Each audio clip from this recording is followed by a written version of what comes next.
Morning વિદ્યાર્થી મિત્રો, કેમ છો? મજામાં? સાપેક્ષ વેગમાં આગળ વધીએ એ પહેલાં અત્યાર સુધી જે પણ ભણી આવ્યા છે એને એકવાર યાદ કરી લઈએ. તો સાપેક્ષ વેગમાં આપણે શરૂઆત કરી હતી વેગથી કે બે પદાર્થો એકબીજાની દિશામાં અથવા તો વિરુદ્ધ દિશામાં ગતિ કરતા હોય તો એને આધારે એનો સાપેક્ષ વેગ કઈ રીતે નક્કી કરવો તે. ત્યાર પછી આ જ વસ્તુ આપણે સ્થાનાંતર માટે જોઈ હતી.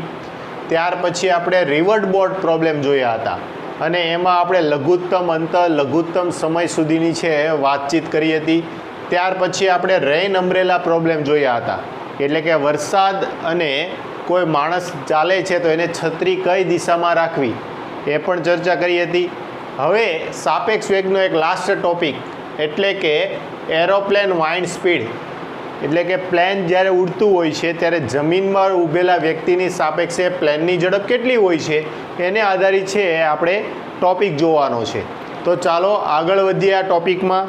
તો જો એરોપ્લેન વાઇન્ડ અથવા તો ફ્લેગ વાઇન્ડ એટલે કે એરોપ્લેનની હવાની સાપેક્ષ ઝડપ અથવા તો ફ્લેગની ઝડપ છે એને આધારિત દાખલાઓ છે જોવાના છે.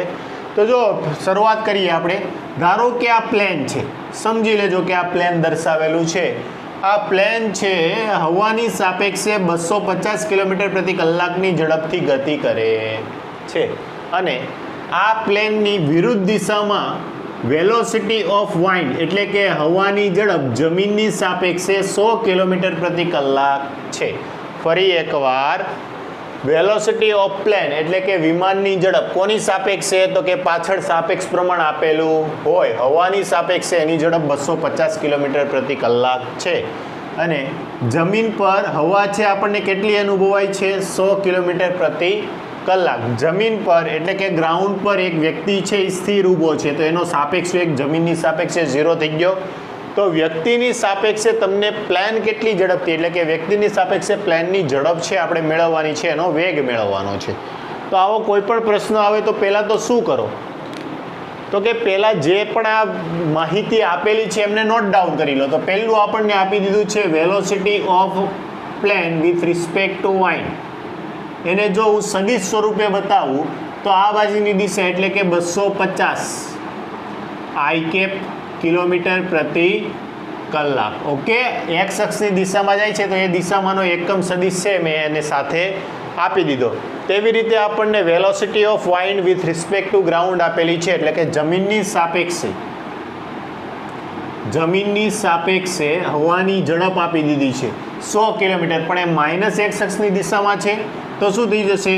-100 આઈ કેપ કિલોમીટર પ્રતિ કલાક. ઓકે, આ બે વસ્તુ છે. અને ત્રીજું, વ્યક્તિ જમીન પર કેવો ઊભો છે? સ્થિર. એટલે ત્રીજો મને વેગ આપી દીધો છે vmg ઇઝ ઇક્વલ ટુ 0. આપણે ફાઇન્ડ આઉટ શું કરવું છે?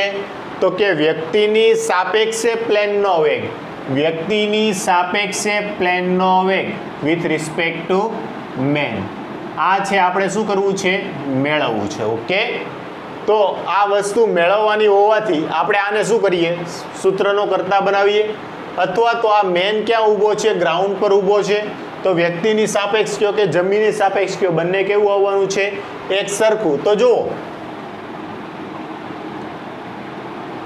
Velocity of plane with respect to man આ રીતે લખીએ તો આ રીતે લખી શકાય વીપી માઇનસ વીએમ. ઓકે, હવે આના સાપેક્ષ પ્રમાણ તમે કોની સાપેક્ષે આપી દો? જમીનની સાપેક્ષે. કોની સાપેક્ષે? જમીનની સાપેક્ષે. અથવા તો બેવને વાઇન્ડ જો હવાની સાપેક્ષે આપેલા છે, કોની સાપેક્ષે? હવાની સાપેક્ષે આપી દો. ચાલો, ઓકે. તો આ આપણને બેઠું મળી ગયું, પરંતુ વ્યક્તિનો હવાની સાપેક્ષે વેગ આપણને ખબર નથી. તો આના ફરી પાછા બે ઘટક પાડો. જોજો, ધ્યાન આપજો. Velocity of plane with respect to air minus velocity of man minus velocity of wind. Okay, આ બેવને જમીનની સાપેક્ષે આપી દો. કોની સાપેક્ષે? જમીનની સાપેક્ષે. સમજ પડે છે? આ જે હતું વેલોસિટી ઓફ મેન એટલે કે વ્યક્તિનો હવાની સાપેક્ષે વેગ, તો વ્યક્તિનો વેગ માઇનસ હવાનો વેગ અને બેવને કોની સાપેક્ષે આપી દીધા? જમીનની સાપેક્ષે. ઓકે, હવે શું કરો તો કે જે પણ માહિતી આપણી પાસે છે એને વેલ્યુ મૂકી અને સોલ્વ આઉટ કરી નાખો. તો જો velocity of plane with respect to wine VPW કેટલા છે આપણી પાસે 250 I કેપ માઇનસ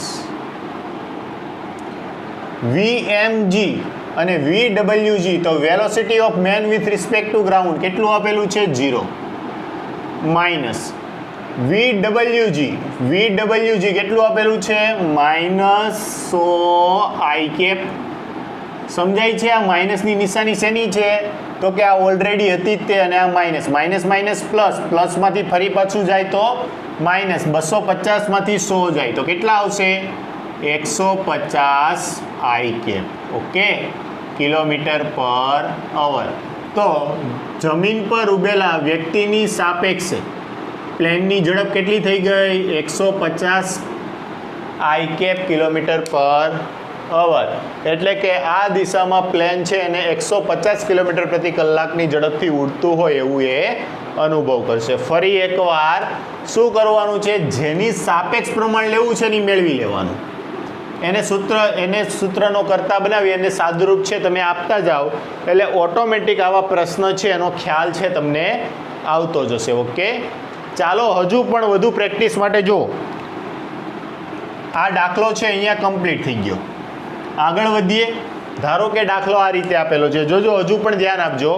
વિમાન છે આ બાજુ દિશામાં એટલે એરો દર્શાવ્યો. વિમાનની હવાની સાપેક્ષે ઝડપ 150 કિલોમીટર પ્રતિ કલાક છે અને હવા છે એ સમક્ષિતિજ સાથે 37 ડિગ્રીના ખૂણે 100 કિલોમીટર પ્રતિ કલાકની ઝડપથી વહી રહ્યો છે. પવન છે કેવું છે કે સીધો નહીં પરંતુ જમીનની સાપેક્ષે કંઈક આ રીતે 37 ડિગ્રીના ખૂણે છે પવન ફેંકાઈ રહ્યો છે. તો હવે જમીન પર ઊભેલા વ્યક્તિની સાપેક્ષે તમારે પ્લેનનો જોએક છે મેળવવાનો છે. તો જેટલી માહિતી આપેલી છે ને એ પહેલાં નોટ ડાઉન કરીએ. જો ધ્યાન આપો ફરી એકવાર. આ આપણને આપી દીધું છે velocity of plane with respect to wine કેટલું આપેલું છે 150, પણ કઈ દિશામાં કહેવાય એક્સ અક્ષની દિશામાં તો કે I કેપ કિલોમીટર પર અવર. તેવી રીતે આ હવા છે તો હવાના બે ઘટક પડશે. જોજો ધ્યાન આપજો. આ જમીનની સાપેક્ષે હવા કેટલાની ડિગ્રીને વાઈ રહ્યું છે તો કે આ 100 કિલોમીટર પર અવર, આ 37 ડિગ્રી. તો એના બે ઘટક પડશે, એક સમક્ષિતિજ ઘટક અને બીજો શિરોલંબ ઘટક. આ આવ્યો સમક્ષિતિજ ઘટક અને એવી રીતે આ આવશે શિરોલંબ ઘટક. તો આ સમક્ષિતિજ ઘટક કયો આવશે તો કે 100 cos 37.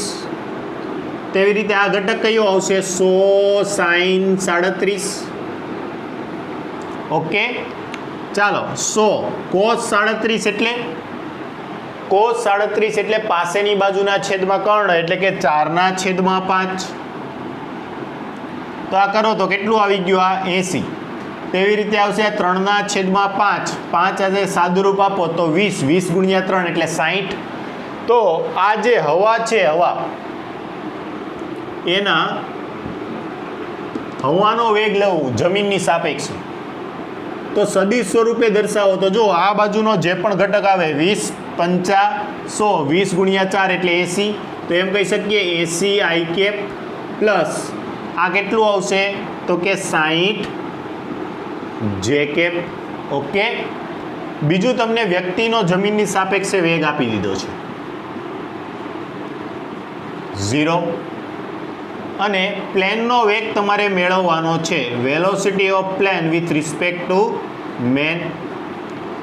આટલી માહિતી આપેલી છે અને બાકીની તમારે મેળવવાની છે. આગળ જે પણ કર્યું એ જ પ્રમાણે જોજો. ફરી એકવાર તમારે વ્યક્તિની સાપેક્ષે વિમાનની ઝડપ મેળવવાની છે. લખો VPM. ઓકે, તો આને હું આ રીતે લખી શકીશ VP - VM. લખાય કે ન લખાય? બેવને કોની સાપેક્ષે આપી દેવાના? હવાની સાપેક્ષે, કેમ કે હવાની સાપેક્ષે આપેલું છે. ઓકે, તો બેવને કોની સાપેક્ષે આપી દો? હવાની સાપેક્ષે. તો અહીંયા જોવાનું કે આ તો મારી પાસે બેઠું જ છે પરંતુ હવાની સાપેક્ષે વ્યક્તિનો ઝડપ કે વેગ મારી પાસે નથી. તો ફરી પાછા આના બે ઘટક પાડવાના. જોજો VPW માઇનસ આ રીતે લખી શકીએ આપણે VM minus VW.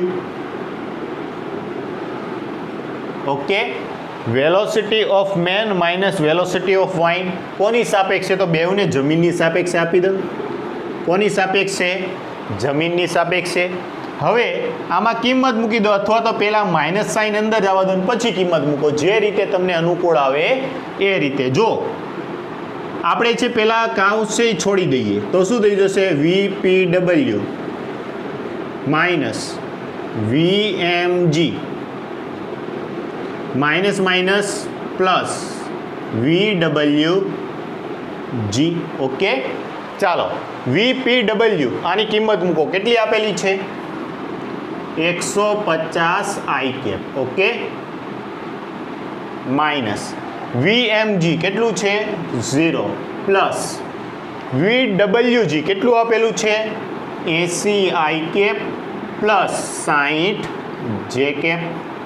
I cap વાળાનો સરવાળો, J cap વાળાનો સરવાળો. તો I plus I 150 plus 80 230 I cap plus 60 J cap. આ શું મળી ગયું? તો કે વ્યક્તિની સાપેક્ષે વિમાનની ઝડપ, P ફોર પ્લેન, વ્યક્તિની સાપેક્ષે વિમાનની ઝડપ છે મળી ગઈ. જો આપણે મૂલ્ય જોતું હોય તો આપણને શું મળે? તો કે આના માટે તમારે મૂલ્ય માટે શું કરો? તો કે VPM બરાબર અંડરરૂટ બંને ઘટકોના વર્ગના સરવાળાનો વર્ગમૂળ. તો કે 230નો વર્ગ વત્તા 60નો વર્ગ. આનું તમે સાદુરૂપ આપો બેવનું, તો સાદુરૂપ આવતા તમને જવાબ મળશે, વર્ગોના સરવાળાનું વર્ગમૂળ કાઢો તો 237.64 કિલોમીટર પ્રતિ કલાક. વ્યક્તિને, જમીન પર ઉભેલ વ્યક્તિને વિમાનની ઝડપ કેટલી લાગશે? તો કે 237.64 કિલોમીટર પ્રતિ કલાક. એને વિમાન છે એટલી ઝડપથી ઉડતું હોય એવું જણાશે. ઓકે, સિમ્પલ જ છે, શાંતિથી સમજી વિચારો. જે માહિતી આપેલી હોય એમાંથી જ સાપેક્ષ વેગના જવાબ છે તમને ઓલમોસ્ટ મળી જશે.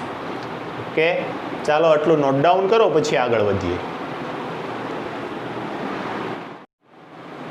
ચાલો આગળ વધીએ. જો પ્રશ્ન કંઈક આ પ્રમાણે છે કે એક વિમાન સીધી રેખા પર A થી B જઈ પાછું A પર આવે છે. વિમાન ક્યાં જાય છે? A થી B અને પાછું A પર આવે છે. જો હવાની સાપેક્ષે વિમાનનો વેગ v હોય તથા હવા AB ને લંબ રૂપે u વેગથી ગતિ કરે તો વિમાન A થી B પર જઈ પાછું A પર આવે ત્યાં સુધી લાગતો સમય કેટલો હશે મેળવવાનો છે. એટલે કે વિમાન ધારો કે A થી ગતિની શરૂઆત કરે છે તો A થી B પર જશે અને ફરી પાછું A પર જ આવશે. ત્યાં માટે કુલ સમય જે છે એ આપણે નોંધવાનો છે. જો યાદ રાખો, અહીંયા આપેલું છે AB વચ્ચેનું અંતર L. આ અંતર આપી દીધું છે. તમારી પાસે જો વેગ હોય અથવા તો ઝડપ હોય તો ઝડપ બરાબર અંતરના છેદમાં સમય, તો સમય મળી જશે. અને એ વાત તો ચોખ્ખી છે કે A થી B પર જવા માટે જેટલો સમય લાગશે એટલો જ B થી A પર આવવા માટે લાગશે. ઓકે, તો જુઓ હવે હવા ક્યાં લાગે છે? તો કે હવા AB ને લંબ રૂપે લાગે છે. તો હવાની ઝડપ કઈ બાજુ હશે? AB ને લંબ રૂપે એટલે આ બાજુ હશે. અહીંયા આ રીતે આમ નીચે તરફ U જેટલી. ઓકે, લંબ રૂપે U વેગથી ગતિ કરે છે. અને બીજું વિમાન ઉડે છે તો વિમાન હશે, વિમાનનો હવાની સાપેક્ષે વેગ આપી દીધો છે V. તો વિમાનનો હવાની સાપેક્ષે વેગ કંઈક ધારો કે આ આવે છે. કોનો? તો કે વિમાનનો velocity of plane with respect to wind. હવાની સાપેક્ષે વેગ કેટલો આપી દીધો છે? તો કે એ આપેલો છે V. એ આ AB સમક્ષિતિજ માર્ગ સાથે ધારો કે થીટા કોણ બનાવે છે. તો આ વિમાનનો હવાની સાપેક્ષે વેગના બે ઘટક પડશે. એક આવશે એ સમક્ષિતિજ ઘટક આવશે, આ દિશામાંનો ઘટક. એ શું આવશે? તો કે એ આવશે આ V છે અને આ થીટા છે તો V cos થીટા. સમજાય છે? પાસેની બાજુ, ખૂણાની પાસેની બાજુ એટલે V cos થીટા. તેવી રીતે એક ઘટક છે આ રીતે ઉધ્વ દિશામાં આવશે અને એ શું આવશે તો કે એ આવશે વી સાઇન થીટા. તો આ રીતે હવાની સાપેક્ષે વિમાનના બે ઘટક પડી ગયા, વી કોસ થીટા અને વી સાઇન થીટા. ઓકે, ચાલો. વિમાન એ થી બી જાય છે, ફરી પાછું આવું સેમ ક્યાં થશે, બી થી એ આવશે ત્યારે પણ વિમાનનો સાપેક્ષ વેગ છે એ કેટલો રહેવાનો છે હવાની સાપેક્ષે વી. એ ફરી પાછો થીટા કોણ બનાવશે એટલે અહીંયા પણ બે ઘટક પડશે, વી કોસ થીટા અને ઉપરનો ઘટક વી સાઇન થીટા. તેવી રીતે હવા શિરોલંબ કઈ બાજુ લાગે છે, નીચે તરફ યુ જેટલા વેગથી. તો આપણે જાણીએ છીએ કે જેટલો વેગ ઉપર તરફ હશે એટલો જ વેગ નીચે તરફ હશે. અહીંયા જોઈ શકાય છે તો જ વિમાન છે સીધું એ બી માર્ગ ઉપર ઉડી શકવાનું છે, સ્વાભાવિક વાત છે. વિચાર કરો કે આપને શું કીધું છે કે વિમાન સીધી રેખા પર એ થી બી જઈ એ પર પાછું આવે છે. તો ક્યારે આવશે તો કે અહીંયા સીધું જે ઉડતું હોય તો એનો મતલબ એમ થયો સમસ્થિતિ પાછું આવે છે તો એના શિરોલંબ ઘટક છે એ કેટલા થઈ જવાના છે, સરખા થવાના છે. તો આપણે એમ કહી શકીએ કે એ બી માર્ગ માટે V sine theta is equal to U. Okay, આ શિરોલંબ ઘટક બંને કેવા થઈ જવાના છે, એક સરખા. તો શું થશે, સાઇન થીટાની કિંમત મળી ગઈ, સાઇન થીટા બરાબર યુના છેદમાં વી. કે આને આપણે સાચવીને રાખીએ. તો હવે માત્ર વેગનો કયો ઘટક વધ્યો, વી કોસ થીટા વાળો ઘટક. આ અંતર તો આપણને આપી દીધું છે, કેટલું છે, કેપિટલ એલ. તમારી પાસે વેગ આપેલો છે, વેગ કેટલો છે, વી કોસ થીટા. તો વેગ બરાબર અંતરના છેદમાં સમય પરથી સમયને હું T1 કહું, અંતર કેટલું આવશે એલ ના છેદમાં વેગ, વેગ કેટલો છે વી કોસ થીટા. ઓકે,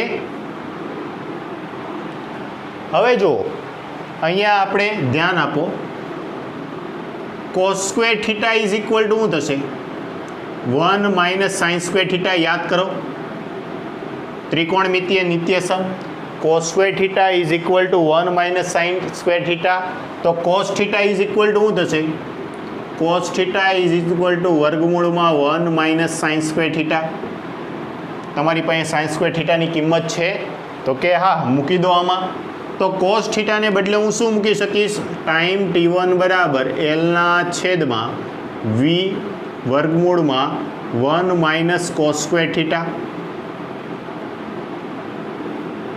ચાલો, cos square theta is equal two આપણી પાસે cos theta is equal to 1 minus sine square theta અને સાઇન થીટાની કિંમત છે આપણી પાસે. સાઇન થીટાની કિંમત શું છે, યુ અપોન વી. તો સમય T1 બરાબર શું થઈ જશે, T1 બરાબર એલના છેદમાં વી બ્રેકેટમાં 1 minus U square upon V square થશે. આવું વર્ગ લેતા ચાલો લસાવીઓ તો V square minus U square થઈ જશે અને છેદમાં વી સ્ક્વેર વચ્ચે વી સ્ક્વેરનું વર્ગમૂળ કાઢો તો વી થઈ જશે.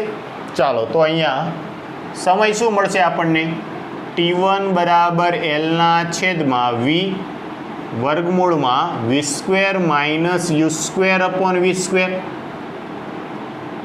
બરોબર, આ વી સ્ક્વેરનું વર્ગમૂળ કાઢો તો વી કેન્સલ આઉટ થઈ જશે. તો સમય T1 મળ્યો એલના છેદમાં under root V square minus U square, એટલો સમય આવી ગયો. તો આ માત્ર સમય ક્યાં આવ્યો, એ થી બી જવા માટે આવ્યો. તેવી રીતે બી થી ફરી પાછું ક્યાં આવશે, એ પર. તો કુલ સમય ટી બરાબર 2T1 અને T1 ની કિંમત આપણી પાસે છે તો શું થઈ જશે, 2L upon under root V square minus U square. આટલો કુલ સમય છે એ લાગે. વિમાન એ થી બી માર્ગે જાય અને બીથી ફરી પાછું એ માર્ગ પર આવશે. કુલ સમય કેટલો લાગશે, 2Lના છેદમાં under root V square minus U square. આ છે કુલ સમય લાગે. ફરી પાછું આવો કોઈ પણ પ્રશ્ન આવે તો તમને એમ કીધું છે સીધી રેખા પર, વિમાન સીધી રેખા પર ક્યારે ઉડી શકે, તો કે એના શિરોલંબ ઘટકો એટલે કે ઉપરના ઘટકોને કેવા કહેવાય? શિરોલંબ ઘટકો. શિરોલંબ ઘટકો સમાન હોય. આ 5 છે તો આ 5 હોય તો એકબીજાની અસરને નાબૂદ કરી દે તો માત્ર વેગનો સમસ્થિતિજ ઘટક જ વધે. તો એને આધારે આપણને u/v એટલે કે sin θની કિંમત મળી ગઈ. બીજું આ વેગનો કયો ઘટક મળ્યો મને? સમસ્થિતિજ ઘટક. તો સમસ્થિતિજ વેગ છે, મારી પાસે અંતર છે તો સમય મળી જશે. અને આ સમય a થી b જવા માટે મળ્યો, એટલો સમય b થી a માટે લાગે તો કુલ સમય કેટલો આવશે? તો કે 2t1. સાદુરૂપ આપ્યું તો આ આપણને કુલ સમય છે મળી ગયો. ઓકે, ચાલો આમને નોટ ડાઉન કરો પછી આગળ વધીએ.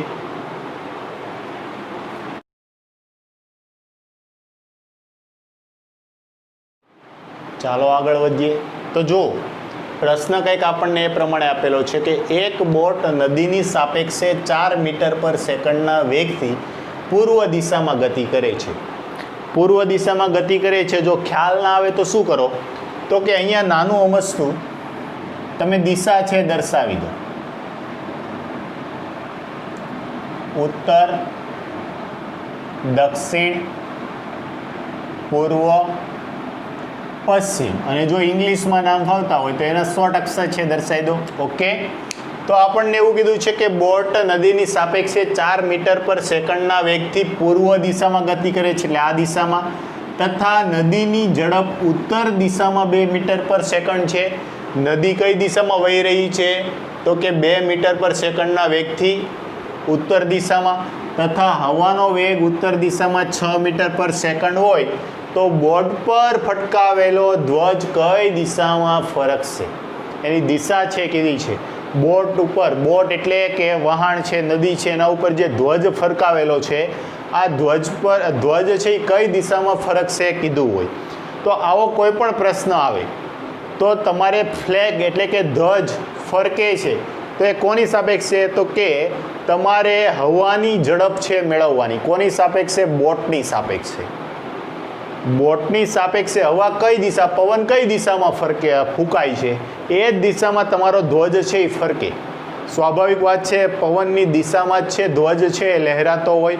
તો આવા કોઈ પણ પ્રોબ્લેમ આવે તો જેમાં પણ કીધું છે, ધારો કે બોટમાં કીધું છે તો હવાની ઝડપ બોટની સાપેક્ષે છે તમારે લઈ લેવાની. આ રીતે છે પ્રશ્ન છે સોલ્વ કરવાના. તો પહેલાં જે માહિતી આપેલી છે એને નોટ ડાઉન કરીએ. તો કે બોટ નદીની સાપેક્ષે 4 મીટર પર સેકન્ડના વેગથી, બોટ કોણ ગતિ કરે છે? બોટ. તો કે વેલોસિટી ઓફ બોટ નદીની સાપેક્ષે એટલે કે રિવર કેટલું આપી દીધું છે? 4 મીટર પર સેકન્ડ. બીજું છે પૂર્વ દિશા. પૂર્વ દિશાનો એકમ સદિશ 4 i મીટર પર સેકન્ડ. ઓકે, પછી નદીની ઝડપ ઉત્તર દિશામાં 2 મીટર પર સેકન્ડ છે તો નદીનો વેગ કોની સાપેક્ષે આવે? તો કે જમીનની સાપેક્ષે. વેલોસિટી ઓફ રિવર એટલે નદી વિથ રિસ્પેક્ટ ટુ ગ્રાઉન્ડ કેટલું આપેલું છે? 2 મીટર પર સેકન્ડ. તેવી જ રીતે કઈ દિશામાં છે? તો કે ઉત્તર દિશામાં. ઉત્તર દિશા એટલે ઉપર તરફ તો 2 j મીટર પર સેકન્ડ. તેવી રીતે હવાનો વેગ ઉત્તર દિશામાં. હવા પણ કઈ દિશામાં છે? તો કે વેલોસિટી ઓફ વાઇન્ડ એટલે હવા વિથ રિસ્પેક્ટ ટુ ગ્રાઉન્ડ કઈ દિશામાં? ઉપર તરફ 6 j મીટર પર સેકન્ડ. તમારે શું મેળવવું છે? તો કે બોર્ડ પર ફરકાવેલો ધ્વજની ઝડપ. તો કે વેલોસિટી ઓફ ફ્લેગ. ફ્લેગ કહી દઉં એટલે ઝંડો, અથવા તો હવા કહી દઉં. જોજો, velocity of wind with respect two boat, જેથી કરીને સમજવામાં સરળતા પડે. ફ્લેગ એટલે ઝંડાનો આપણે ક્યાંય ઉલ્લેખ નહીં કરીએ, પણ હવા બોટની સાપેક્ષે જે દિશામાં વહેતી હશે એ જ દિશામાં આપણો ઝંડો છે ફરકવાનો છે. તો વેલોસિટી ઓફ વાઇન્ડ એટલે હવા કોની સાપેક્ષે? બોટની સાપેક્ષે. ઓકે, આટલું છે આપણે મેળવવાનું છે. તો જો બધી જ માહિતી ઓલમોસ્ટ છે આપણને આપી દીધી છે. જે પણ માહિતી મેળવવાની છે એનાથી સમીકરણ લખવાનું શરૂઆત કરો. તો શરૂઆત ક્યાંથી કરીએ? તો કે velocity of wind with respect two boat. તો આ શું થઈ જશે? તો કે velocity of wind minus velocity of boat. કે આ બેવને હું કોની સાપેક્ષે આપી દઉં? જમીનની સાપેક્ષે આપી દઉં. સમજાય છે? બેવને કોની સાપેક્ષે આપી દે? જમીનની સાપેક્ષે. જો velocity of wind with respect to ground આ આપણને આપેલું છે. વીબીજી, તો વીબીજી ક્યાંય આપેલું નથી. જે નથી આપેલું એને બીજા બે ભાગમાં વેચી નાખો. Velocity of wind with respect two boat minus velocity of boat minus velocity of ground. આ રીતે લખાશે? બોલો, લખાય કે ન લખાય? લખાય કે ન લખાય? બીજું જુઓ, આ બોટ કેમાં તરે છે? તો કે નદીમાં. બોટનો નદીની સાપેક્ષે, તો આ રિવર. અહીંયા જો તમે રિવર એડ કરો તો અહીંયા પણ રિવર એડ કરવું પડશે. જુઓ હવે, તો વીબીઆર તમને આપેલું છે. જીઆર ને બદલે આરજી છે, તો આને ઉલટું લખી નાખું તો વીબીઆર થઈ જશે. અથવા તો માઇનસ સાઇન છે અંદર આપી દો તો શું થઈ જશે? Velocity of wind with respect to ground minus V B R minus minus plus V G R. આટલું છે આપણને મળી ગયું. બધાની કિંમત છે, કિંમત બેઠી મૂકી અને સાદરૂપ આપી દો તો VWG કેટલું છે? 6 જે કેપ માઇનસ વીબીઆર કેટલું છે? 4 આઈ કેપ પ્લસ વીજીઆર નહીં, પરંતુ આપણને શું, સોરી, હા ઓકે, વીજીઆર પર આપણે તો શું જોઈએ છે? VRG. તો અહીંયા શું થઈ જશે? -2 જે કેપ. સમજાણું? અથવા તમે શું કરો, અહીંયા હજુ એકવાર લખી નાખો. -VRG લખાય કે ન લખાય? બોલો. વીજીઆર છે એનું -VRG લખાય. VRGની કિંમત છે કેટલી છે? 2. તો શું થઈ જશે? 6 જે કેપ -4 આઈ કેપ -2 જે કેપ. તો આવું થઈ ગયું. 6 જે કેપ -4, સોરી, આ 2 બાદ થઈ જશે. કેટલા થશે? 2 બાદ થશે તો કેટલું થઈ જશે? 4 જે કેપ -4 આઈ કેપ. કે લઈ લો સાપેક્ષ વેગ. શું લઈ લો? આ સાપેક્ષ વેગ છે, તમને મળી ગયો. હવે આને છે તમારે જે અંતિમ તમારું જે પરિણામી વેગ આવ્યો એને તમારે શું કરવાનું? તો કે એને ખૂણો કીધો છે. તો જુઓ, આને હું દર્શાવું તો આ કંઈક આવું થશે.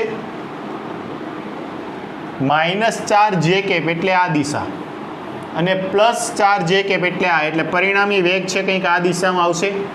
શું આવશે? Velocity of wind with respect two boat.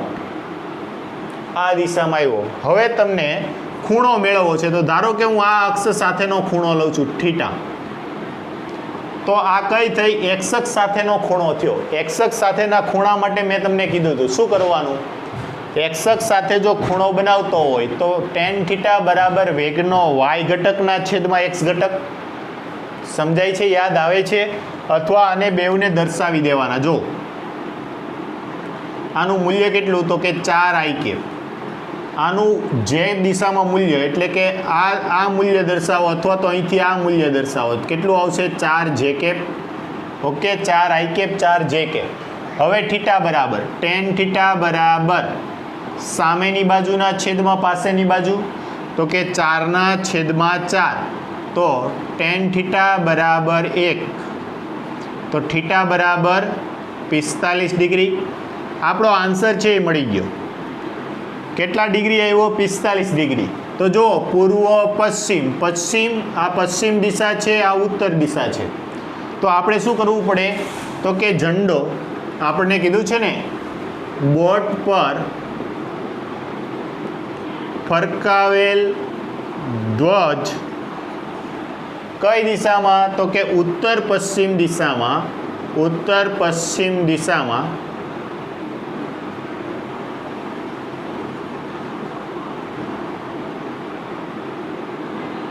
45 ડિગ્રીના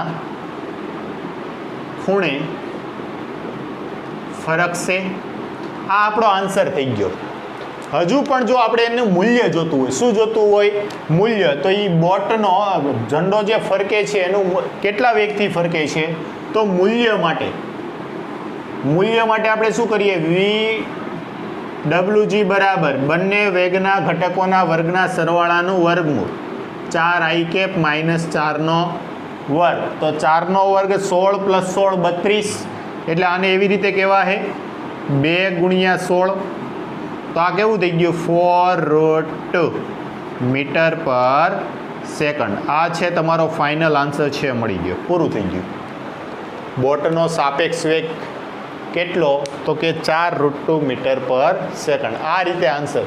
એટલે પહેલાં સિમ્પલ જ છે, જેટલી માહિતી આપેલી છે એ લખી નાખો અને ફાઇન્ડ શું કરવું છે એ તમારી નજર સામું હોવું જોઈએ, તો આરામથી તમે પ્રશ્ન છે એ સોલ્વ કરી શકો. ઓકે, ચાલો નોટ ડાઉન કરો, પછી આગળ વધીએ.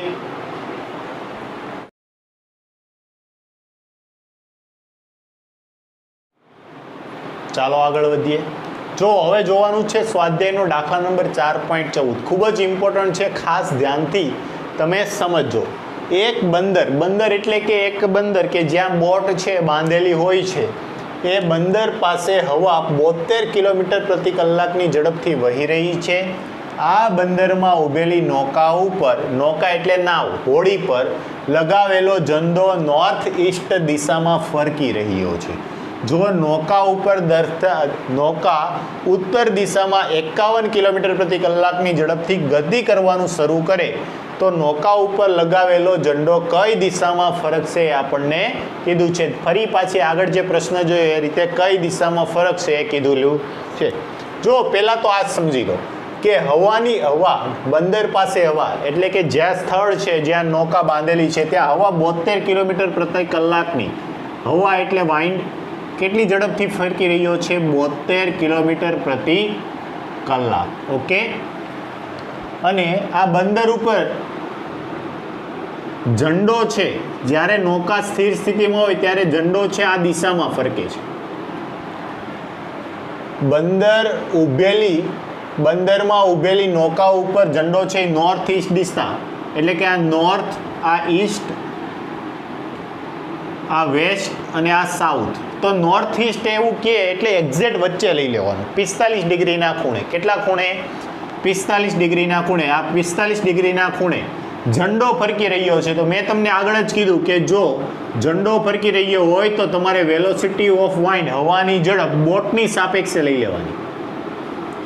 આ છે આપણને આપી દીધું છે,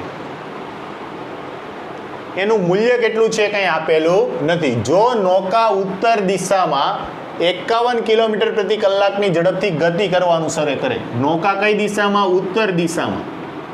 તો હવે નૌકા એટલે કે હોડી છે આ બાજુ ગતિ કરવાનું શરૂ કરે છે, એટલે વેલોસિટી ઓફ બોટ થઈ જશે. તો વેલોસિટી ઓફ બોટ આપણને આપી દીધું, કેટલી આપેલી છે? 51 કિલોમીટર પ્રતિ કલાક. ઓકે, તો હવે તમને એમ કીધું છે કે નૌકા ઉપર લગાવેલો ઝંડો કઈ દિશામાં ફરકશે? નૌકા ઉપર લગાવેલો ઝંડો એટલે ફરી પાછું શું થઈ ગયું? Velocity VWB. તો VWB બરાબર શું થશે? VW minus VB. તો પરિણામી વેગ કેટલો આવ્યો? VW આપણી પાસે કેટલું છે? 72 માઇનસ VB કેટલું છે? 51. પણ જુઓ આ દિશા કેટલી છે આપણી પાસે કોઈ એક્ઝેક્ટ પેલું નથી. તો અહીંથી આપણે એમ કહી શકીએ કે વેલોસિટી VB છે તમારે માઇનસ લેવી પડે. તો આ વેલોસિટી VB આ બાજુ છે તમારે માઇનસ લેવી પડશે. તો આ શું થઈ ગયું? માઇનસ VB થયું. શું થઈ ગયું? Minus VB. જોજો થોડીક મોટી આકૃતિ વ્યવસ્થિત દોરીને હું તમને સમજાવું. તો આ દિશા છે,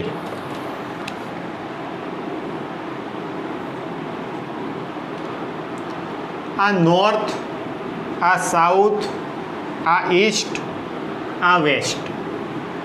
ઝંડો કઈ દિશામાં ફરકે છે? તો કે ઝંડો છે નોર્થ ઈસ્ટ, આ બાજુ છે ફરકે છે. નોર્થ ઈસ્ટ આપેલી છે તો નોર્થ દિશા સાથે ધારો કે 45 ડિગ્રીનો ખૂણો બનાવે છે. હવે નૌકા એટલે કે હોડી કઈ દિશામાં ચાલવાનું ચાલુ કરે છે? ઉત્તર દિશામાં. તો કે વેલોસિટી ઓફ બોટ આ દિશામાં. પરંતુ આપણે સાપેક્ષ વેગ લીધા એટલે આપણને ખ્યાલ પડ્યો કે velocity of wind with respect two boat એટલે ધ્વજા જે દિશામાં ફરકે છે એ નો પરિણામી વેગ છે તો VW એટલે કે હવાની ઝડપ માઇનસ VWB. તો તમારે આ રીતે સાપેક્ષ પ્રમાણ લ્યો તો આ રીતે આવશે. Minus VW minus velocity of boat છે તમારે લેવી પડશે. તો આ તમારો સદિશ થઈ ગયો એક, આ બીજો સદિશ થઈ ગયો, બેવનો પરિણામી સદિશ. પરિણામી સદિશ માટે આની દિશા કઈ આવશે એ મેળવવું છે. તો એના માટે તમે શું કરો તો કે આના માટે સમાંતર બાજુ ચતુષ્કોણનો નિયમ છે વાપરો. જો આ રીતે આના જેટલા જ મૂલ્યનો સદિશ છે મેં આ રીતે દોરી નાખ્યો. આના જેટલા જ મૂલ્યનો સદિશ છે અહીંથી આમ નીચે તરફ દોરી નાખું તો આ એક કેવું થઈ ગયું સમાંતર બાજુ ચતુષ્કોણ. તો આની દિશા છે એ કઈ રીતે આવી આમ આવી પરિણામી દિશા. ઓકે અને હવે આ શું થઈ ગયું VWB હવાની સાપેક્ષે બોટનો વેગ છે થઈ ગયો. આ આપણું શું થઈ ગયું તો કે બોટની ઝડપ હવાની ઝડપ જ્યારે સ્થિર ઊભી હોય ત્યારે. તો આ તમારી પાસે બંને મૂલ્યો છે અને પરિણામી વેગ જોઈએ છે એના માટે દિશા. તો ધારો કે આને હું પ્રથમ સદિશ છે VB ને હું પ્રથમ સદિશ છે એ કન્સિડર કરું અથવા તો VW ને કરું તો આ પહેલો સદિશ છે એની સાથે ધારો કે આલ્ફા ખૂણો બનાવે છે. કેટલો ખૂણો બનાવે છે આલ્ફા ખૂણો. તો આ આલ્ફા માટે તો આપણી પાસે સૂત્ર છે. શું છે આના માટેનું સૂત્ર આપણી પાસે? તો જો જ્યારે આપણે સાપેક્ષ વેગ ભણ્યા હતા ત્યારે મેં તમને આવી રીતે સમાંતર બાજુ ચતુષ્કોણની રીતથી જે ખૂણો મેળવવો છે આ ખૂણા માટેનું મેં તમને છે સૂત્ર કીધું હતું. શું હતું સૂત્ર? તો કે tan આલ્ફા બરાબર તમારે તો માત્ર દિશા જોઈએ છે tan આલ્ફા બરાબર આમને લેવાનો. આ ઘટક કયો છે તો કે બીજો સદિશ VB cos થીટા. આ બે વચ્ચેનો ખૂણો લેવાનો અને આખો ખૂણો આખો VB cos થીટાના છેદમાં VW વેલોસિટી એટલે બીજો પહેલમ સદિશ VW plus VB sin theta. તો થીટા કયો તો કે થીટા બે સદિશો છે એની વચ્ચેનો ખૂણો. તો જો આ સીધી રેખા આ ખૂણો 45 ડિગ્રી હોય તો આ ખૂણો કેટલો થવાનો છે થીટા બરાબર 135 ડિગ્રી. ઓકે કેટલો આવશે 135 ડિગ્રી અને 135ની કિંમત મૂકી અને સાદુરૂપ છે આપણે આપવાનું રહીએ. તો આ થીટાની સામેની બાજુના છેદમાં પાસેની બાજુ સામેની બાજુ એટલે સોરી માફ કરજો આ શું આવશે સાઇન આવશે અને આ શું આવશે કોસ થીટા. ઓકે ચાલો કિંમત મૂકી સાદુરૂપ આપો. VB કેટલું છે આપણી પાસે VB 51 ઇન્ટુ સાઇન કેટલા આવશે 135 ડિગ્રી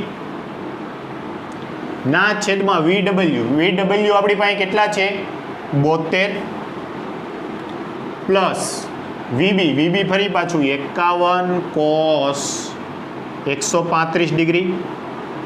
સાદુરૂપમાં ખાસ ધ્યાન આપજો. જોજો ધ્યાન આપો 51 સાઇન 135 એટલે સાઇન 90 પ્લસ 45 ડિગ્રી કહેવાય ના છેદમાં 72 પ્લસ 51 ઇન્ટુ કોસ 135 એટલે cos 90 plus 45 sine 90 plus theta 90 plus theta sine 90 plus theta એટલે કોસ થઈ જશે. સાઇન 90 એ વિધેય બદલાઈ જાય સાઇનનું ક્લોસ પર 90 પ્લસ એટલે બીજું ચરણ ને બીજા ચરણમાં આ કેવું આવશે પ્લસ આવશે. તો શું થઈ જશે 51 કોસ 45 ડિગ્રી ના છેદમાં 72 પ્લસ 51 કોસ 90 પ્લસ થીટા એટલે સાઇન થીટા પણ 90 પ્લસ એટલે બીજું ચરણ બીજા ચરણમાં કોસ કેવું હોય ઋણ હોય તો શું આવી જશે માઇનસ સાઇન 45 ડિગ્રી. સમજાય છે આ ઓલ STCનો નિયમ 90 પ્લસ એટલે બીજું ચરણ બીજા ચરણમાં કોસ ઋણ હોય એટલે માઇનસ આવ્યું. કોસ 90 હોય કે સાઇન 90 હોય 90 એ વિધેય ફરી જાય સાઇનનું શું થઈ જશે કોસ પણ બીજા ચરણમાં સાઇન પ્લસ હોય તો કોસ 45 ડિગ્રી. તેવી રીતે અહીંયા કોસ 90 પ્લસ 45 એટલે 135 થાય. કોસ 90 એ વિધેય બદલાઈ ગયું સાઇન ખૂણો આવી ગયો 45 ડિગ્રી પણ કોસ 90 પ્લસ થીટા એટલે બીજા ચરણમાં સાઇન ઋણ હોય એટલે માઇનસ. ચાલો કિંમત મૂકો તો શું થઈ જશે તો કે 51 સાઇન 45 એટલે 1/√2 ના છેદમાં 72 માઇનસની નિશાની છે બહાર કાઢી નાખો 51 ના છેદમાં √2 સમજાય છે લસા લ્યો તો શું થશે 51 ના છેદમાં √2 ના છેદમાં લસા લ્યો તો 72√2 -51 ના છેદમાં √2 કેન્સલ. આનું તમે બાદબાકી કરી સાદુરૂપ આપશો અને બેવનો ભાગાકાર કરશો તો તમને ખૂણો મળશે tan આલ્ફા બરાબર 1.0034. તેથી આલ્ફાની કિંમત તમને કેટલી મળશે તો કે નિયર ઇક્વલ ટુ 45.1 ડિગ્રી જેટલી મળશે. ઓકે, 1 મિનિટ એક્ઝેક્ટ આંકડો આપી દો. 45.45 ડિગ્રી 1 મિનિટ જેટલી. આ જે બોટનો પરિણામી વેગ આવે જ્યારે નૌકા ગતિ કરતી હોય ત્યારે આલ્ફા કેટલો મળશે 45 ડિગ્રી 1 મિનિટ. આનો મતલબ શું થયો તો કે બોટ પર ફરકાવેલો નૌકા પર ફરકાવેલો ઝંડો કઈ દિશામાં ફરકશે તો હવે તમે આન્સર લખી શકો નૌકા પર ફરકાવેલ ઝંડો. જો આલ્ફા આપણે કોની સાથેનો ખૂણો લીધો છે તો કે આની સાથેનો. એ કઈ દિશા છે નોર્થ ઈસ્ટ દિશા છે તો નોર્થ ઈસ્ટ સાથે 45 ડિગ્રીના ખૂણે એટલે કે ઉત્તર પૂર્વ થઈ ગયા. નૌકા પર ફરકાવેલો ઝંડો શિવ નૌકા પર ફરકાવેલો ઝંડો ઉત્તર પૂર્વ દિશા સાથે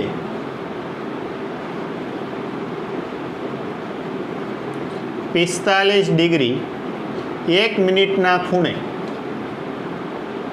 ફરકશે. ઓકે, આ થઈ ગયો આપણો આન્સર. બસ સિમ્પલ.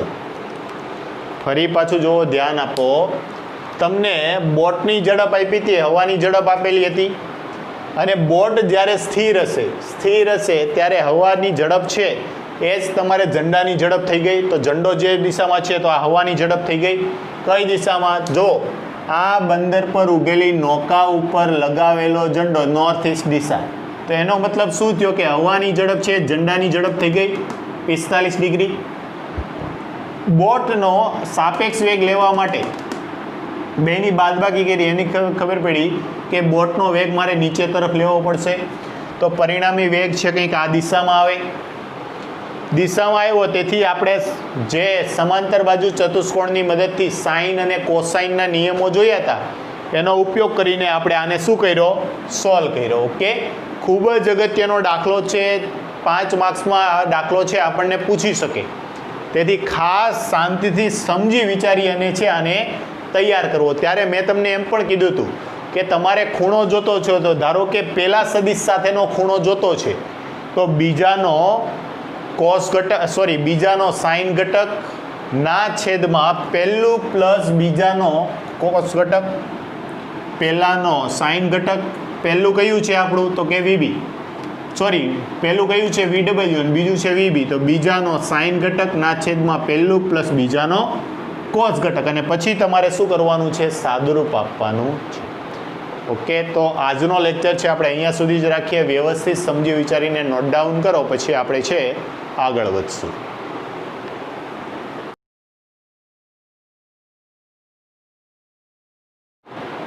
ઓકે, તો આ સાથે આપણા સાપેક્ષ વેગ આધારિત આખો ટોપિક છે એ કમ્પ્લીટ થાય છે. હવે આપણે તો કે આ ત્રીજું અને ચોથું ચેપ્ટરના ટોપિક કમ્પ્લીટ કરવામાં આપણને એક ટોપિક છે બાકી રહી જાય છે આખું ચેપ્ટર પૂરું કરવામાં. એ છે વર્તુળાકાર પથ પર ગતિ. એટલે કે કોઈ વર્તુળાકાર પથ પર કાર ગતિ કરતી હોય તો એ ટોપિક છે, પણ એ ટોપિકનો રેફરન્સ છે આપણે આગળ પણ લેવાનો હોવાથી એ આપણે જ્યારે ચાક ગતિ ભણશું ત્યારે છે એને સ્ટડી આઉટ કરશું. તો અહીંયા સુધીનું જે પણ ટોપિક ભણ્યા છે એ ત્રીજા અને ચોથા ચેપ્ટરના સાપેક્ષ વેગ સાથે બધા જ ટોપિક છે કમ્પ્લીટ થાય છે. માત્ર વર્તુળાકાર પથ પર ગતિ છે એ છે આપણે બાકી રહેતું હોય છે. તો એ જેમ જેમ આગળ ટોપિક આવશે તેમ તેમ એને પણ સાથે કન્સિડર કરશું.